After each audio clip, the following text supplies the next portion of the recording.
Welcome back to Joe Stunner Boxing. News today that Joshua Buatsi has left Sky and Matchroom and moved from DAZN to Sky Sports. He signed what is reported to be a long-term deal with Boxer. And this is off the back of the Lawrence Okolie thing. Both Buatsi and Okolie have basically built their names and their records with Eddie Hearn and Matchroom, initially on Sky and then on DAZN. Now, you're going to go where the opportunities are and you're going to go where the money is. I get that. But Hearn must be spitting nails, because both with Buatsi and Okolie, he's basically, I can't imagine he's made money on these fighters. Not a lot anyway. And Buatsi's 30 years old now, so he's got to make a move. But you've got to ask the question, if Hearn and Matchroom were still with Sky, would Buatsi and Okolie have left?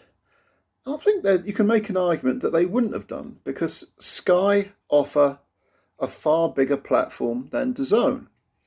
And when Hearn moved his fighters, his whole stable, from Matchroom from Sky to DAZN, it was like, oh, this is the end for Sky, and Hearn's taken he's taken his bag of sweets with him, and they, what are they going to do now? Well, fair play to Sky. They've built from the grassroots up, and they relied on a deal with Top Rank. But Boxer, they've really taken the bull by the horns. They signed some of the Olympic fighters. They want to take fighters that are sort of established, at least within the trade, like Buatsi, who at the moment is the WBA's #1 contender, so a really high ranking. And of course, Okolie already has a world title. So they're taking the established fighters, but they're also signing up the younger ones and trying to build them as well. And it's going to take time. It takes time to build a stable. Meanwhile, Matchroom and Hearn, I can't imagine that the people who run DAZN are going to be asking Hearn, look, you've got two guys, a world champ and a potential world champion, who are at the absolute zenith of their careers, and they're leaving. Why is that? And Hearn has really lost his grip on the British scene. Look, I'm a pro DAZN guy, and I think Hearn is a very, very good promoter, regardless of what I think of him as a person. I think his ability as a promoter is extremely hard-working. He's got some real talent, and even though he was born with the silver spoon in his mouth, no question about that, his old man Barry Hearn clearly taught him a work ethic. So the old cliche about turning the silver spoon into a golden one, I think applies to Hearn. But the DAZN thing has not worked out as he hoped it would. And I'm pro DAZN. I love the idea of a streaming service. The old cliche is the Netflix of boxing. I've got no problem with that at all. I think that's a great thing. And competition is fantastic. I don't hold with the idea that you only need 2-3 outlets, 2 or 3 platforms. I think it's great when there's competition. And I think streaming is the future.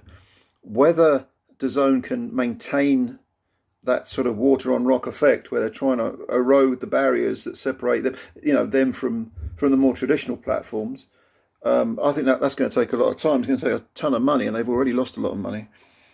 But I don't have a problem with. I love the idea of DAZN. I think it's great, and I love watching DAZN. And they have a very high quality output because it's somewhat hidden away, and it's more for people in the know, people who follow the sport, people who are not the casuals necessarily. I think that the quality of their cards, and not just the Matchroom ones, but some of the Golden Boy ones recently have been good, and there's some good stuff there. So I really like it, and I like the idea of having fights and cards from different countries. That's interesting. But as far as the domestic scene is concerned, I think Boxer have really made strides, and Hearn has lost a lot of ground. We know that Anthony Joshua's making his comeback. It's not on pay-per-view, is it? Some people have said the tickets aren't selling very well, but I think there's a lot of mileage left in Joshua. But definitely the fact that he lost his titles affected DAZN, I think, a lot. It's good if you've got the heavyweight champ. The old saying used to be, so goes the heavyweight champ, so goes boxing. If the heavyweight division is very good, the rest of boxing is supposedly very good. I don't think that's necessarily true, but it was an old adage, and probably in this day and age, I don't think this is a very bad heavyweight era. A lot of people saying, "Oh, the heavyweight era is terrible." No, it isn't.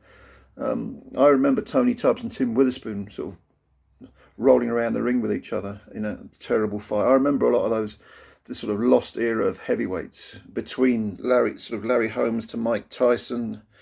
I know Holmes was very good, but there were a lot of people with talent. Greg Page, certainly Tony Tubbs was a very good boxer, very fast hands. Tim Witherspoon was good. John Tate was another one. He wasn't bad.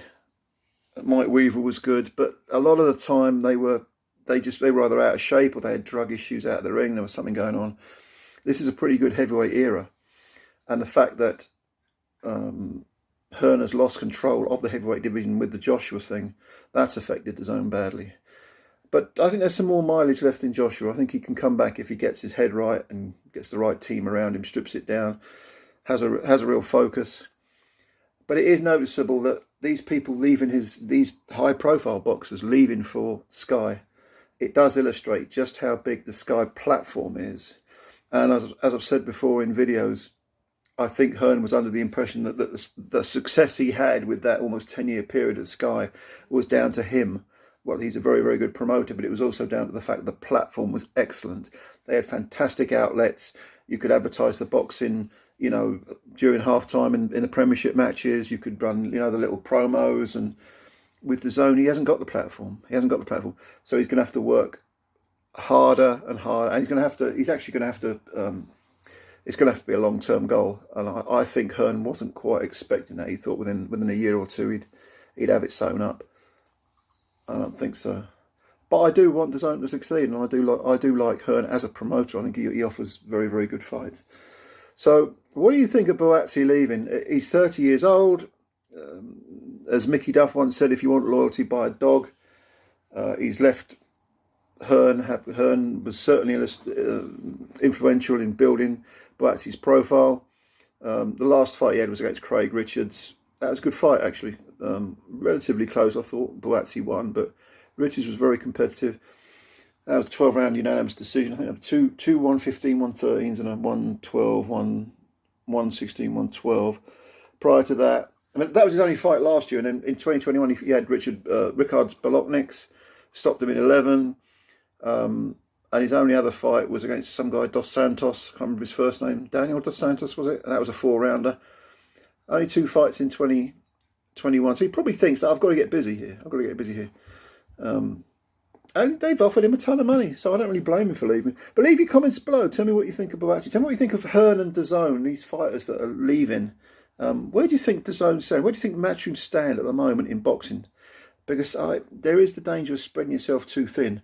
Hearn promotes in lots of different countries, but he's lost control of the British scene. I definitely think that's true. I don't hold with the idea that Frank Warren is the governor again, because although he has fury, I don't see a lot of depth to Frank Warren's stable. I think the real player is, say over the next 18 months, 2 years, will emerge as boxer and Ben Shalom. More so than Matchroom, and I'm talking about the domestic scene here. But leave your comments below. Let me know what you think. Thanks for your time as always. Subscribe to the channel if you're new, and hit the like button. That'll help us out a big, big deal. Cheers. Looking forward to your comments. Be good. Bye for now.